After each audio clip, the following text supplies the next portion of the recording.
Hi, this is Peter Friedrich, and today we're speaking with Saeed Majid, who is here to talk with us about the Kashmir issue. And Saeed, you're from Kashmir. Yeah, Can I am from Kashmir. can you tell us a little bit about yourself?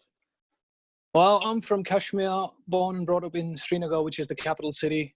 And I've been living in Germany for around 5.5 years. I'm a structural engineer by profession. And yeah, that is pretty much what I've been doing lately. Okay. Okay. So why is it, Saeed, that after, there have been decades of conflict in Kashmir. Conflict in Kashmir is not a new issue, unfortunately. Hmm. After all of this, what is it that compels you to speak out about Kashmir today? Well, honestly, first things first, I think I have been trying to speak about it like many others for decades. And today is particularly important because it marks like the abrogation of Article 370, which to me personally, I don't really feel it does much of a difference to what Kashmiris have been facing and would be facing in future. Like to me, if you ask me, when there was no Article 370, there were still problems in Kashmir. It was still an occupied territory. It was still a bloodbath, like a battleground. There were people getting killed. There were people being deprived of their basic human rights. There were curfews before in early 90s, which was pretty much when I was growing up. There was Article 370 in place back then, but there was still a problem going on. So let's not really think like people are trying to portray. I've heard a lot of fellow Kashmiri brothers and sisters speaking that Article 370 was taken away and that was it. Like that is kind of taking our identity from us. I totally oppose that. I think the problem of Kashmir is manifold. It's not really stuck with Article 370 being taken away. I think there was problems beforehand. Like even if you keep Article 370, Kashmir is a place which has a vast history of subjugation, like hegemonic rule, like massacres, enforced disappearances, mass graves, mass rapes, everything. And that was when Article 370 was in place as well. So I'm not really sure why. Yeah, it's absolutely a trigger. I would say it is more of a trigger. Like I would say, like you have a disease and then it's kind of silent for a while, but then something triggers it. Kashmiris have been triggered by this. They're obviously hurt. But it's not really, it doesn't really matter if there is an Article 370, in a sense I'm saying. It really doesn't change the whole scenario. Kashmir was, if there is Article 370 in place, they kind of take their decision back. Does it change the ground reality in Kashmir? No. Does it change anything else in Kashmir? Does it stop people from protesting? No. There was Article, and you saw it in early 90s with the guns and like insurgency. Then in 2008, there was Article 370 in place back then, but there were protests. There were long protests. And this is not the first time we're seeing a lockdown. We're seeing snapping of internet services or communication. We've seen it in 2008. We've seen it in 2010 when there was like a 4.5-month curfew and 125 people were killed, thousands and scores of them wounded. There was Article 370. It was right there and then. It was in place. So it doesn't really, it's like we need to address the elephant in the room, like which has been the cause of all this mayhem and haywire is the real problem of Kashmir, the dispute of Kashmir that has been internationally recognized by the so-called United Nations, I would say, who like meagerly interfere into the matter when everything is kind of peaceful. And then India, the other party to it, who just don't acknowledge it. That is what I have to say about it.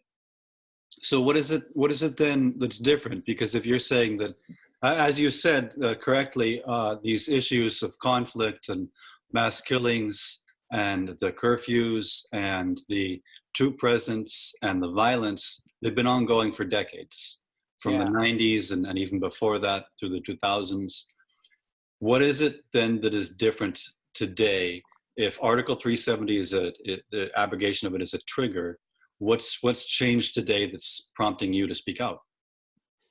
Well, to be honest, in 2000, I was born in early 90s, like late 80s, early 90s. There wasn't much of like information, or there wasn't much of there was no internet back then. So there were episodes, and there have been scores of like episodes of violence and massacres. They were not reported. They were hardly reported in local newspapers. So the news never went out.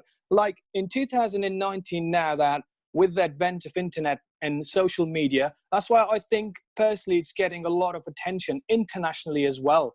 But the story is kind of the same. Like for a person like me, for a guy like me and like 10 million others, the story remains the same. We were living under occupation. We were living under the fear of walking the streets and seeing, like I would say, from my home to my school, it was hardly 3.5 miles or so.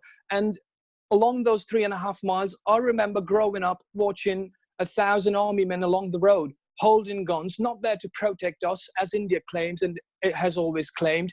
No, that's not the story. The flip side is that when you have children, when you have a whole generation growing up to what is called an occupation, a militarized zone, when you live and when you grow up in the vicinity where you see violence, where you see like tear gas shells, where you see firing, where you see protests every now and then.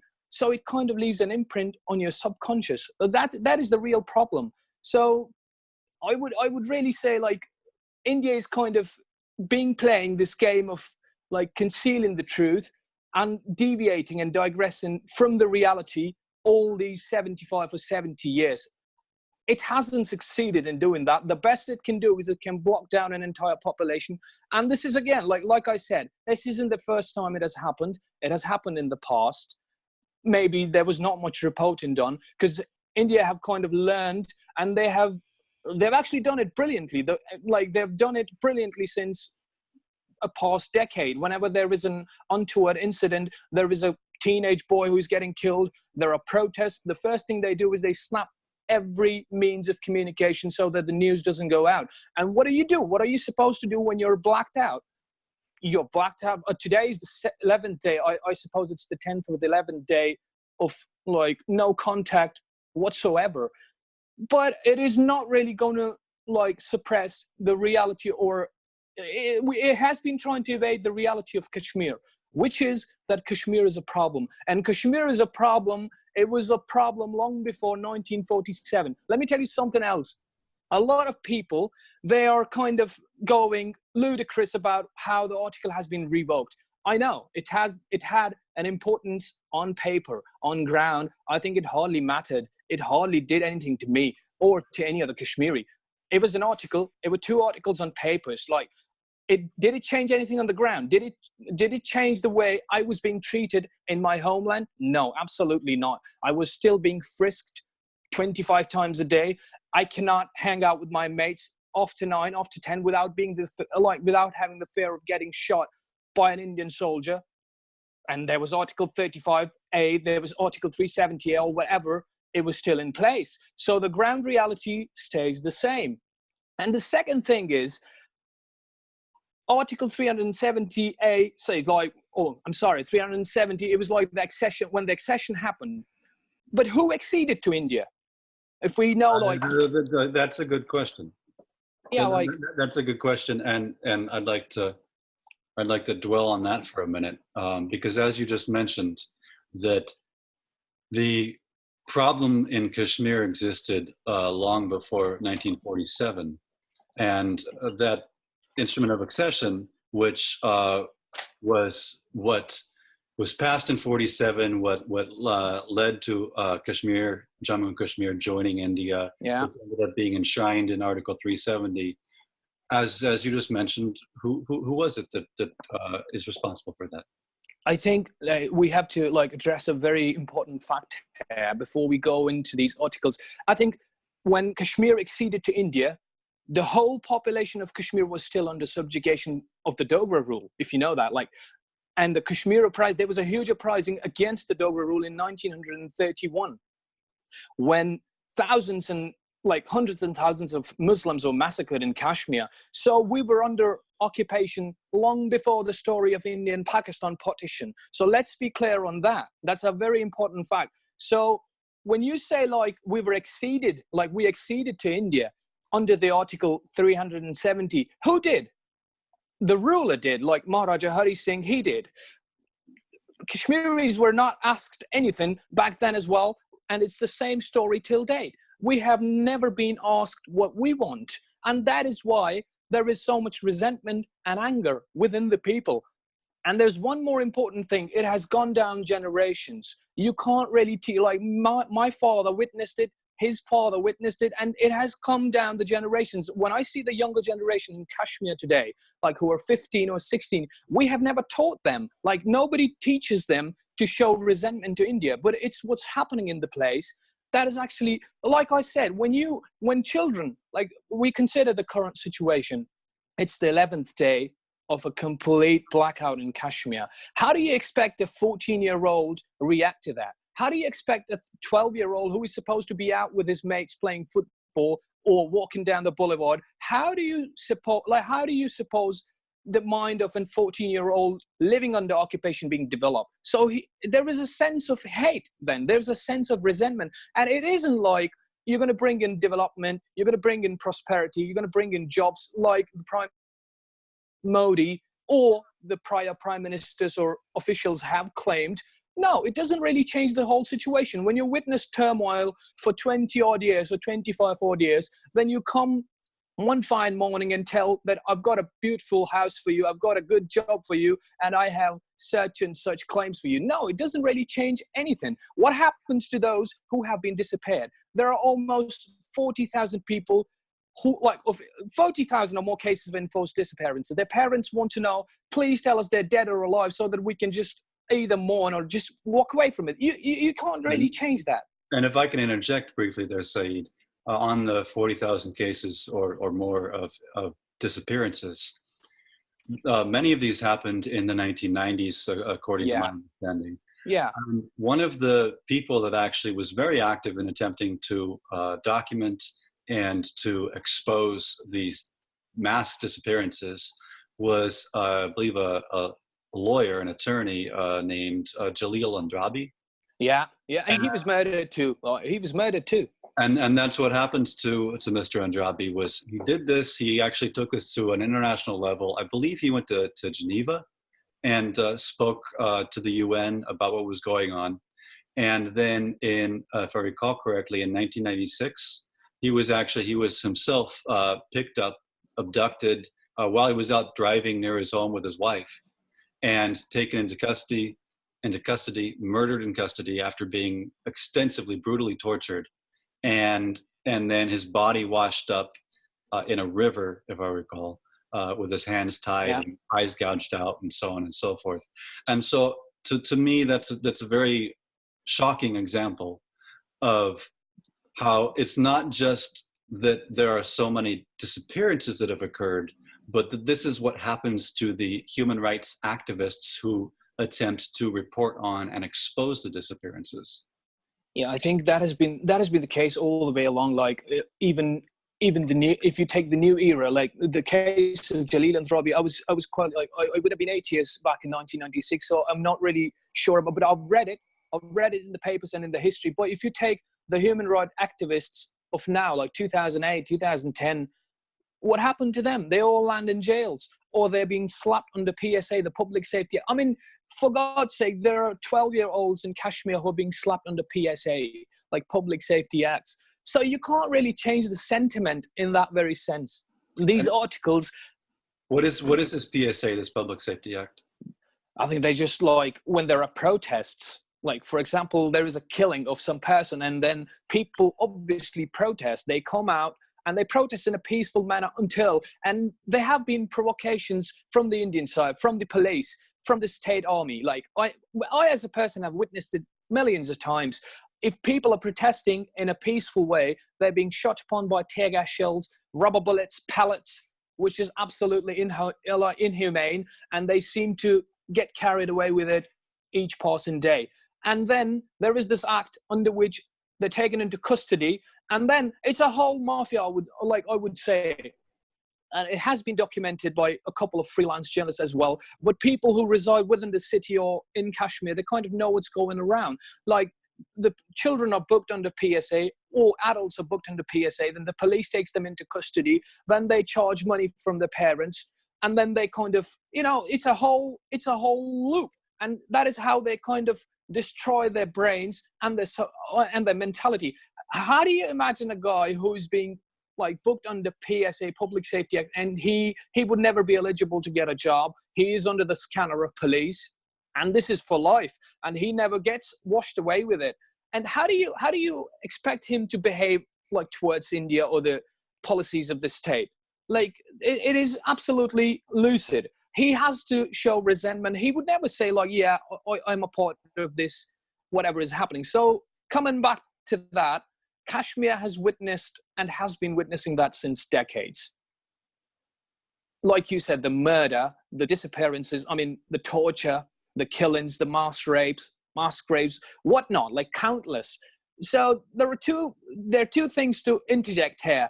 We can actually, I as a Kashmiri, I can go on and nod along with the decision of the Prime Minister of India and the Indian Constitution or the ruling party right now and say, yeah, this is in our interest. I can go along with them. But then I have to forget everything that I have been witnessing for the last 29 years. I have to forget my brothers being shot. I have to forget houses being burned. I have to forget gunpowder on the roads. I have to forget like IEDs. I have to forget countless number of festivals that turned into mourning. I have to forget lots of brides that were raped by Indian army, stopped and raped and then brutally murdered. I have to forget the 2008 case of Asia and Nilofer, who were raped in broad daylight in Shopian, and which actually caused the mass uprising of 2008 because 2 girls were raped by the soldiers and then their bodies were thrown into the river. So you have to give me a deal. Either I forget all of that and move along with whatever India is offering me, or it's the other way around. And my conscience tells me, like it tells to all of the Kashmiris, you can't really debate it. Like it's not debatable. There is a problem in Kashmir and it needs to be addressed. So the current government in India, led by Modi, led by the BJP, has made these changes over the past couple of weeks where they've scrapped Articles 370 and 35A, and they've also stripped Jammu and Kashmir of statehood, which was actually perhaps more of the surprise move, as the scrapping of these articles was on their manifesto, but the stripping of statehood was not. So in doing this, one of their primary justifications for doing so is, as you've already alluded to, the development of Jammu and Kashmir. But from everything that you're saying to me, you don't buy that, it sounds like. Well, I think it's, yeah. What do you think is the real motive? Do you think it's development, or do you think that there's another motive?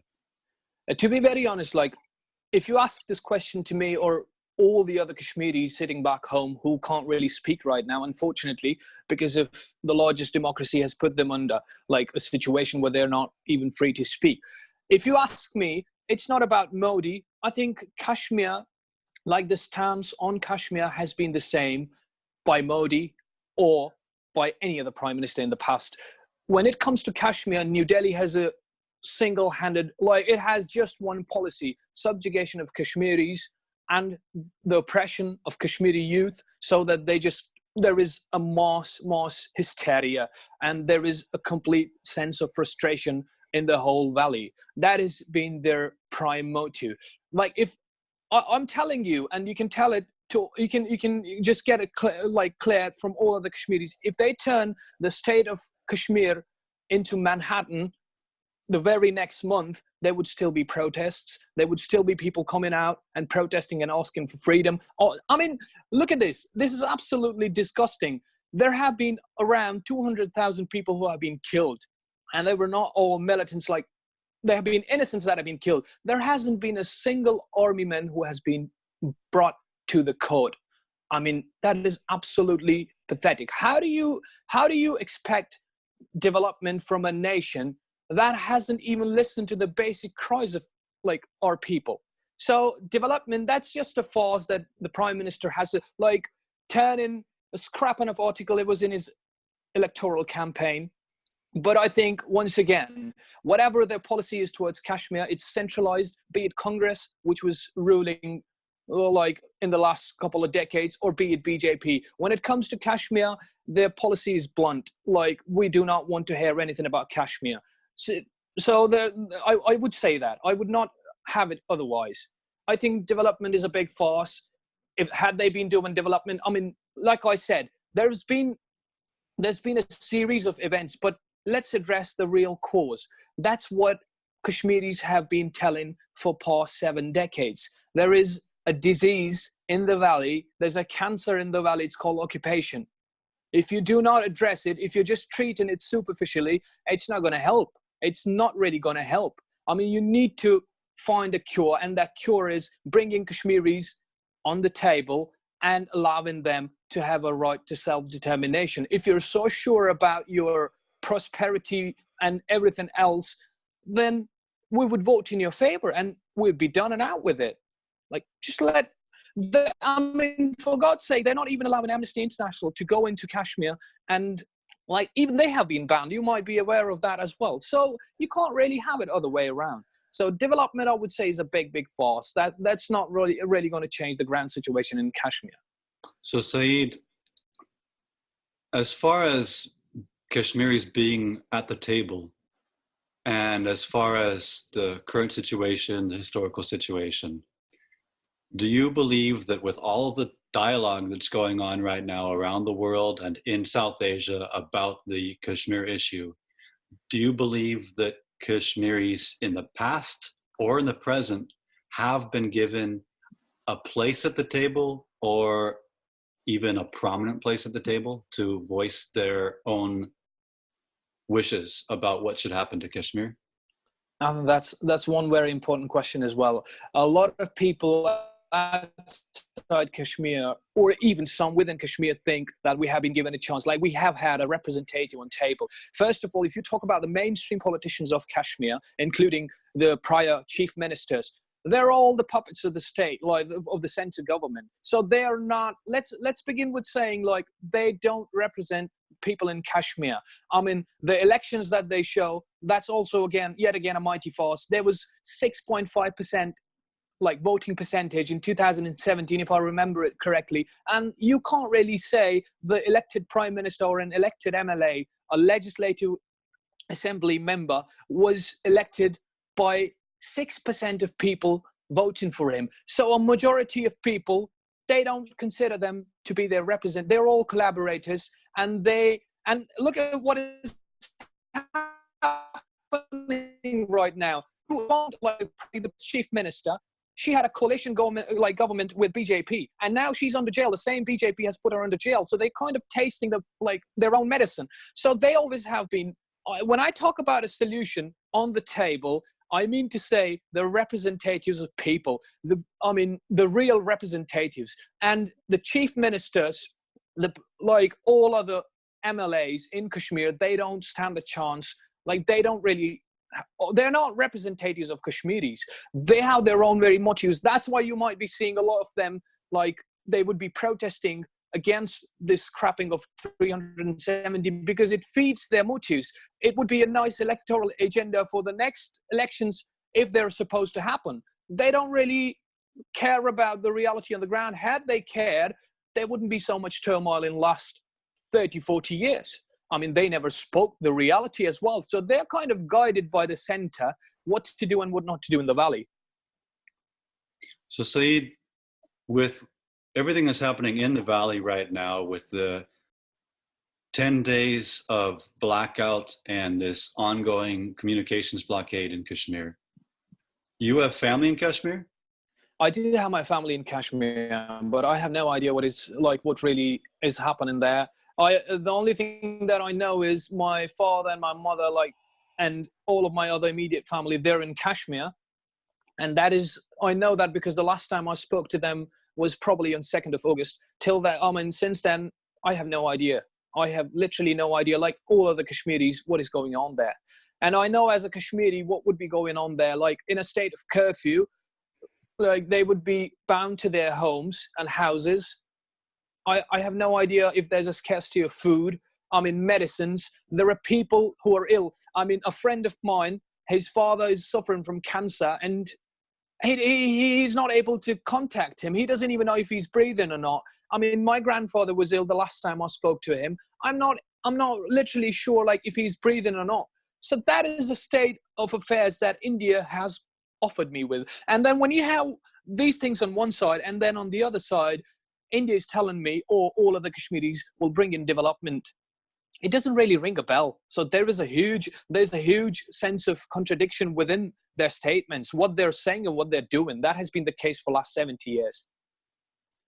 But what I know from like the situation is absolutely horrendous, like on the ground. I mean, to be very honest, on Eid, which is the biggest festive occasion for Muslims, I mean, people were not even allowed to go out for prayers or meet their loved ones. That has been the case. I think the main cause of our resentment is we do not like, let's keep all these articles and everything aside. I think I, as a Kashmiri, want freedom from the fear of being frisked by a guy who doesn't even belong to Kashmir and being humiliated multiple number of times. I mean, that is what we are fighting against. I want to hang out with my mates on a Saturday night, and like many other young people or my parents, without the fear of an Indian army man shooting me in the head and walking away with pride. On that note, Saeed, then let me ask you briefly as we draw to a close, and you've already kind of mentioned it, but I want to discuss it a little bit more.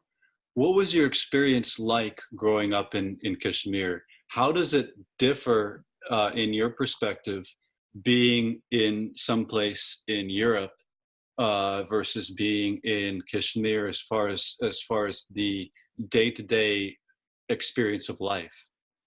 Well, I think I really began with that thing. Like I, as a Kashmiri, like many of the Kashmiris, we went to school, and then crackdowns, explosions, like firings, killings, torture. It was a common scenario every now and then. That is how we grew up in the valley. Like we witnessed the first IED blast that happened in the valley. I was an eyewitness. It happened right in front of my eyes. I was 9 or 10 years old back then. So I've seen people getting shot right in front of me. I've seen people losing their limbs right in front of me. So that is how we have grown up. In fact, if you ask any Kashmiri who kind of moves out of Kashmir, even to other states of India, let's begin with that. I mean, the first time you go out of Kashmir and then you see people walking normally, and then you can actually move during the nights as well, you kind of feel something is not right. That's a very strange feeling.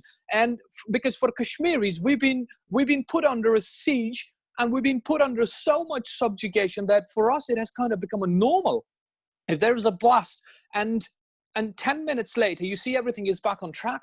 And that was a very strange feeling. When I started living outside Kashmir, I was always questioning myself. Imagine the amount of pressure and imagine the amount of like stress we have been put under, like the fear. We live in a state of constant fear. That's why all of our generation is like psychologically they're disturbed. You can say that, and you can ask that anyone who has lived in Kashmir and outside Kashmir as well. Even in other states of India, I mean, you can roam around freely. You can go, if you're in Delhi, you can roam around freely with your mates. There is no one frisking you. And the worst part is, I mean, in Kashmir, as a Kashmiri, you're being asked by a guy who's not a Kashmiri to prove your identity. And if you fail to do so, you can get hit, you can get slapped, you can get arrested. That is what actually we're fighting for. I mean, I do not need to prove my identity in the place I was born to a person who is not from there and who has been handed a gun and some might by a force.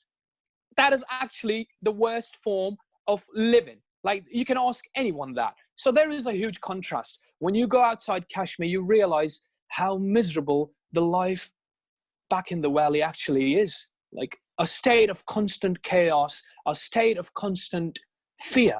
And there is no stability back home, to be very honest. And there is only one reason for that. 700,000 troops, like God in a population of 1 million. What do you expect? Like, what else do you expect? Well, what do you think the future looks like for Kashmir, Saeed? Are you hopeful about it? Are you not hopeful about it? Well, And I think, especially you know, not just a week from now, but a year from now, 10 years from now. Well, I think, like many other Kashmiris, in fact, all of the Kashmiris are hopeful. We're optimistic about it. I think, like there's a saying, what doesn't kill you makes you strong. So all the Kashmiris who have been killed by the brutal forces, they lay in the ground, but their souls reverberate with only one wise that, yeah, the thing we were killed for, it should not die down. And the others who were let aside, for example, me, I could have fallen to an Indian bullet. I lost a friend at 16. He was shot, died a day. He was a school guy, and like without any rhyme and reason, shot, he's gone. And I could have been that guy. But having said that, I believe there is hope, and I believe, because there is no other way. There is no other way. I can't really frame a timeline when it is going to happen, but it is going to happen. It is eventually going to happen. That's like written on the cards. There is no place in history of this world which was kept under occupation for more than a specific period of time. I mean, it has to end because it's based on lies. That's why it has to end. So yeah, I'm absolutely hopeful. I'm not sure. I hope it happens tomorrow. Like that would lift a lot of pressure from my head and fellow 10 million Kashmiris who can actually start living in peace. I hope it happens tomorrow, but that doesn't seem to be happening on the table with the current government and with the current policy of India and its stakeholders. But it is on the cards. Like it is eventually bound to happen. My last question for you, Saeed, is one which I know you do not have the answer to, and that is, when is the curfew, the blackout in Kashmir, going to be lifted?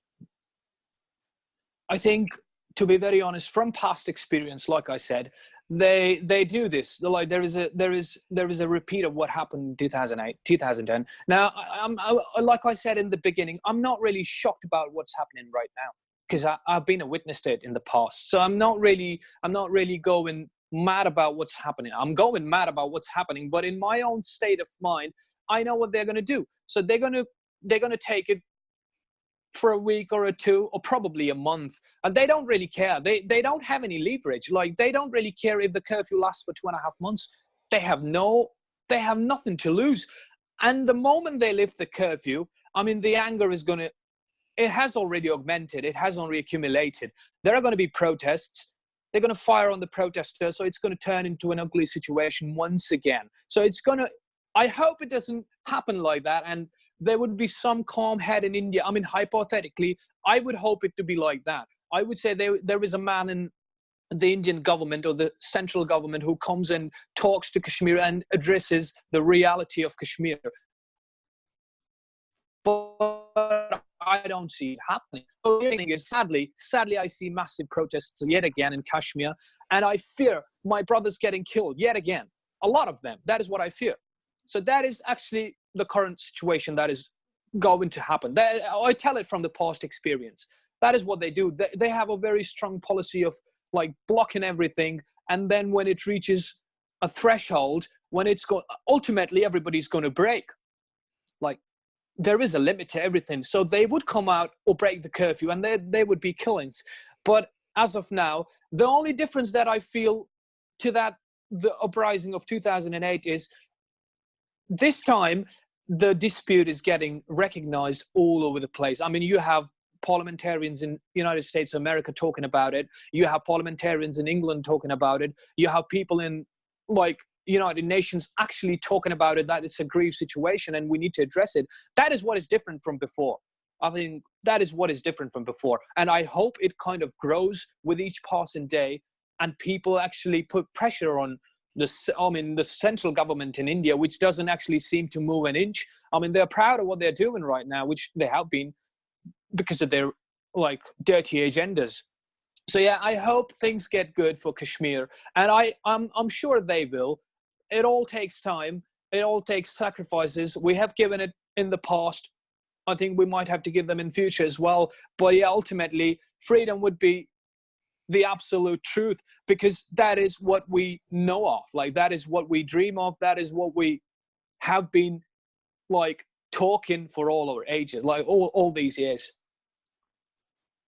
Well, Saeed, I want to thank you for your time and for your willingness to express your opinions on this issue and to open up and share your feelings about what's happening now, what's happened in the past. It's been very interesting, very enlightening talking with you. My pleasure. I thank you. I really thank you that you gave me a chance to like speak about what is happening. I mean, there would be a million others who would be like dying to speak, but unfortunately they won't get a chance to speak because they've been muted. They've been just dumbed down by the government. So yeah, I really thank you for providing me an opportunity to talk, sir. Thank you, Saeed.